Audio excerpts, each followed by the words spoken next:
In the 1950s, Canada was supposed to be a haven of safety and growth. Yet in just a few years, over 400,000 babies were born each year, and nearly 800,000 immigrants arrived, straining cities to the breaking point. What it was like to live in Canada in the 1950s was not just backyard barbecues and new appliances. It was a scramble for homes, identity, and belonging, where prosperity carried hidden costs and rapid change left entire communities uncertain about the future. But underneath that postcard image, what really unfolded as the country tried to hold on to its optimism? Population surge. Between 1950 and 1960, Canada's population surged at a pace the country had never seen before. Each year in the mid-1950s, more than 400,000 babies were born, an unrelenting wave that filled maternity wards, crowded classrooms, and stretched public health services to the edge. Hospitals. New mothers sometimes shared beds in bustling city wards as hospitals scrambled to keep up. In growing suburbs, parents lined up for hours to register children for kindergarten, only to find schools already at capacity. Principals in Toronto and Montreal petitioned for emergency funding as enrollment soared, while rural towns rushed to build extra classrooms and hire teachers. Staggering numbers. Canada's population leapt from 14 million at the start of the decade to nearly 18 million by 1960. Fertility rates reached nearly 4 children per woman, the highest since before the First World War. Demographic shock. This wasn't just a baby boom. It was a demographic shock reshaping every corner of daily life. Families squeezed into small apartments. Waiting lists for new homes grew longer with each passing month. And city planners struggled to keep up with the flood of strollers and bicycles. Public services. The pressure rippled through every service, from parks to pediatricians. A generation. For a generation of Canadians, the post-war promise of comfort and stability arrived alongside the constant challenge of simply finding enough space to grow. In a narrow walk-up apartment in Montreal's Saint-Henri neighborhood, the DeMarco family arrived with little more than 2 battered suitcases and a letter from a cousin who had come before. Like so many of the 756,000 newcomers who landed in Canada during the 1950s, their first months were a blur of unfamiliar sounds and customs. Each morning, Mr. DeMarco joined a tide of men heading to factories along the Lachine Canal, his hands raw from sorting scrap metal, his French limited to a few words learned on the ship. Mrs. DeMarco found work in a textile mill, her shifts timed so one parent was always home for the children. The children, Anna and Carlo, started school shy and silent, clutching sandwiches of hard cheese and bread, while classmates eyed them curiously. After classes, Anna ran errands for elderly neighbors, trading small favors for a few coins or a loaf of bread. The family's first winter brought biting cold and a leaky window, but also the warmth of church suppers and crowded Sunday masses. Italian mingled with Polish and Greek. Letters home spoke of long hours and crowded rooms, but also of hope, a growing sense that with enough work, this place could become home. By spring, the DeMarcos had joined a parish mutual aid club, pooling savings for a future house, and Anna was teaching her parents new words picked up in the schoolyard. For immigrant families like theirs, every day was a test of resilience and quiet ambition, threading their dreams into the fabric of a changing Canada. Rows of fresh bungalows began to rise on the outskirts of nearly every Canadian city, their foundations poured in haste to meet a demand that seemed impossible to satisfy. The Central Mortgage and Housing Corporation, created by Parliament in 1946, became the quiet engine behind this transformation. With federal backing, the CMHC offered low-interest loans and guided new homeowners through the maze of paperwork, making the promise of a detached house and a patch of lawn feel suddenly within reach. For veterans, the Veterans Land Act added another layer of support: loans for land, help with down payments, and a sense that the country remembered their service. Mortgage records from the era show thousands of young couples, often not long out of rented rooms or crowded walk-ups, signing their names to 30-year promises, keys handed over in ceremonies that felt almost sacred. In new subdivisions like Don Mills in Toronto and Ville Saint-Laurent in Montreal, the landscape changed by the week. Bulldozers carved out streets where none had existed, and construction crews framed entire blocks of nearly identical houses, modest but modern, with wide windows and space for a car. The first families moved in before the paint was dry, sometimes before the roads were even paved. Letters tucked into family photo albums describe the thrill of opening a front door to a kitchen lined with chrome appliances and a refrigerator that hummed quietly, replacing the old icebox. The kitchen became a symbol of progress. Formica counters, electric stoves, and washing machines promised to lighten the daily load, especially for women expected to keep a spotless home. The mortgage payment, though daunting, was often less than rent in the crowded city. For many, it was the first time they could imagine planting a garden, hosting a backyard barbecue, or watching their children play safely on a quiet street. The rituals of moving in, unpacking wedding china, hanging curtains, planting the first tulips became markers of belonging. The dream of stability, once out of reach for working-class families and newcomers, was now built into the very structure of the suburbs. Federal policy had moved from the halls of Parliament to the pavement, reshaping the daily lives of millions and setting the rhythm for a new kind of Canadian home. Morning sun spilled through wide windows onto polished linoleum floors, the hum of a refrigerator, and the clatter of breakfast dishes, announcing the start of another day in suburbia. In homes stretched along new streets, daily life moved with a kind of practiced rhythm. Fathers buttoned crisp shirts and tied Windsor knots before heading out, car keys in hand. By 1960, nearly half of all Canadian families owned a vehicle, and the driveway commute became a ritual in itself. Mothers, often younger than 30, packed lunches and tidied kitchens, following the advice of home economics guides that promised efficiency and order.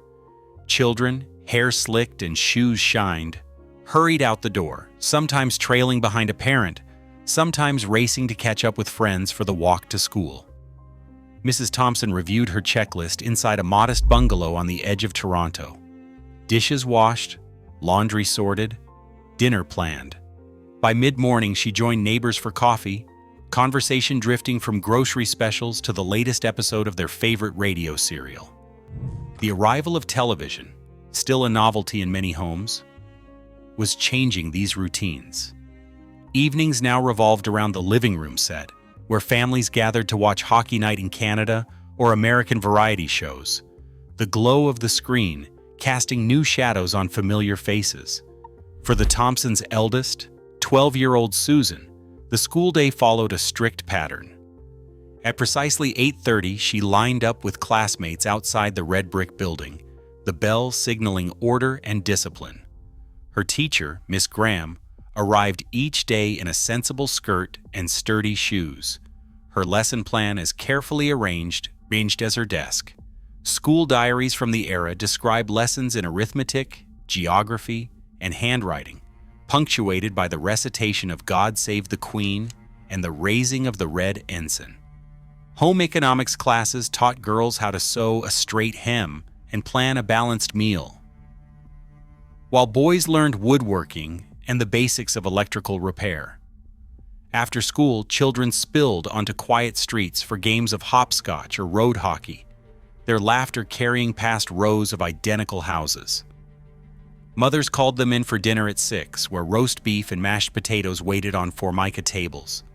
Sundays brought church and family drives, the car a symbol of arrival and belonging. The days were full, each one shaped by routine and repetition, but also by the quiet thrill of newness, of modern kitchens, of first televisions, of a future that seemed close enough to touch. In Sudbury, a miner's day started before dawn. Boots laced tight against the cold, a lunch pail packed with thick sandwiches, and a thermos of sweet tea. The walk to the shaft was silent, but for the low voices of men who knew the dangers below. 8-hour shifts underground meant darkness, noise, and a constant edge of risk. Dust thick in the air, drills screaming, and the ever-present threat of cave-ins. Pay stubs from 1958 show wages just over $2 an hour. Enough to keep a family fed, but rarely ahead. Every shift, men checked safety lamps and watched for falling rock, knowing that accidents could change a life in an instant. Union meetings filled the halls with heated argument and hope. Union minutes from that year record demands for better pay, sick leave, and safer conditions. The United Steelworkers, Local 6500, became a lifeline, organizing strike funds, negotiating with management, and rallying families when negotiations stalled. In the lunchrooms and on the picket lines, solidarity grew out of shared hardship. For many, the union was more than a bargaining agent. It was the backbone of community. The fight for a fair wage and safer work wasn't just about the mines. It meant the difference between scraping by and finally affording a new fridge, a car, or a better future for their children. Steel and concrete poured into the heart of the country as two of the largest public works projects in Canadian history took shape. The St. Lawrence Seaway opened in 1959, carving a deep water path from Montreal to Lake Erie, and allowing ocean-going ships to reach the continent's interior for the first time. Construction crews blasted through rock, raised massive locks, and shifted entire communities out of the floodplain. Over 6,500 people were relocated in Ontario alone. The Seaway was more than an engineering feat. It was a promise that Canada's industrial future could reach global markets without relying on foreign ports. From the Atlantic to the Pacific, the Trans-Canada Highway began its slow, steady march in 1950.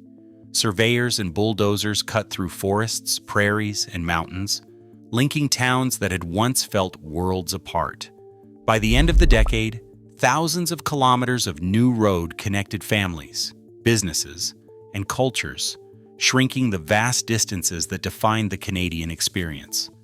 These projects stitched together regions, fueling trade and travel, and giving Canadians a shared sense of possibility.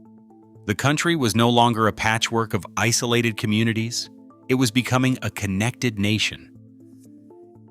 At the height of the 1950s, while new homes and schools filled with the sound of growing families, a different reality played out for thousands of Indigenous children across Canada. 76 residential schools operated during this decade, their doors closing behind children as young as 5, taken from their families by government order.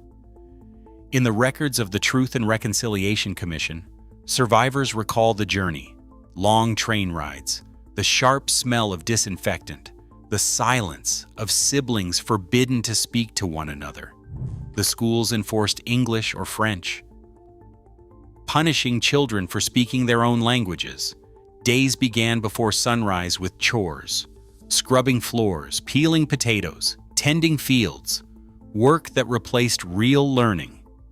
Official lesson plans promised education, but many former students remember classrooms thin on books and teachers, heavy on discipline.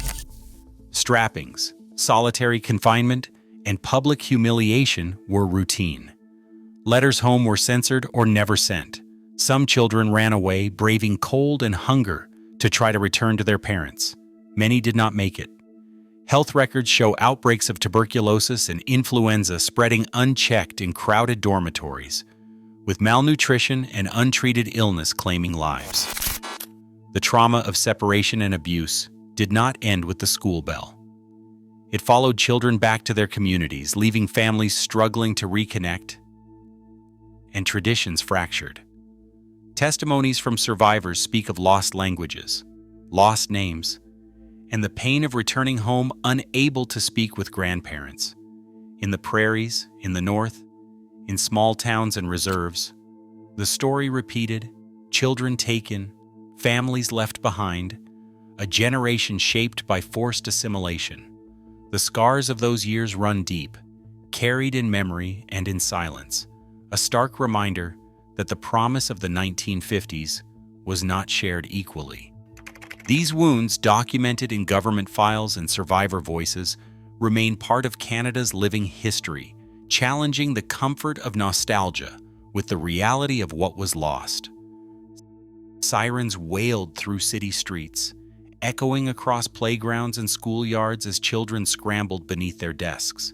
In the shadow of the Cold War, civil defense drills became a regular interruption, sometimes monthly, sometimes more, each one a rehearsal for a disaster that everyone hoped would never arrive.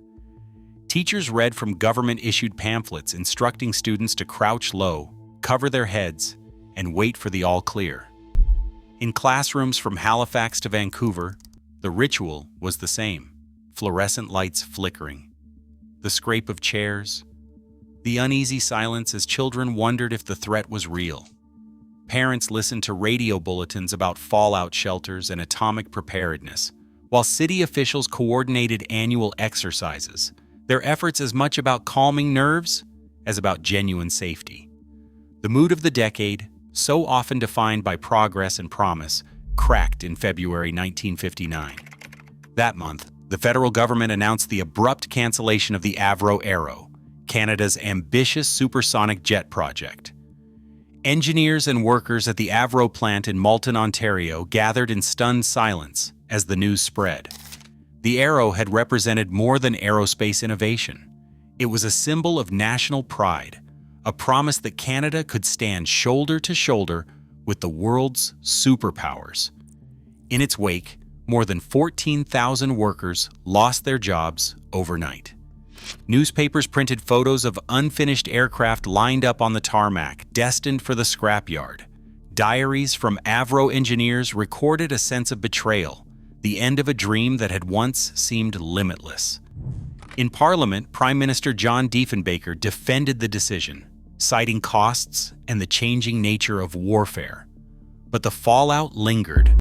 Letters to the editor accused Ottawa of bowing to American pressure, of selling out Canadian talent and sovereignty. The sense of possibility that had defined the early 1950s now felt fragile, threatened by forces beyond anyone's control. Amid the anxiety, Diefenbaker's government introduced the Bill of Rights in 1960, promising new protections for freedom and equality. Yet for many, the memory of drills and disappointment remained, a reminder that progress could be swept away in a moment, and that the future was never as certain as it once seemed. Canada's 1950s promised progress, yet left unfinished business: equity, identity, and inclusion. Today, nearly 1 in 4 Canadians is foreign-born, and past injustices still shape national debates. The questions about who belongs, whose voices count, and what future we choose remain urgent. History isn't just memory. It's the ground beneath our every step forward.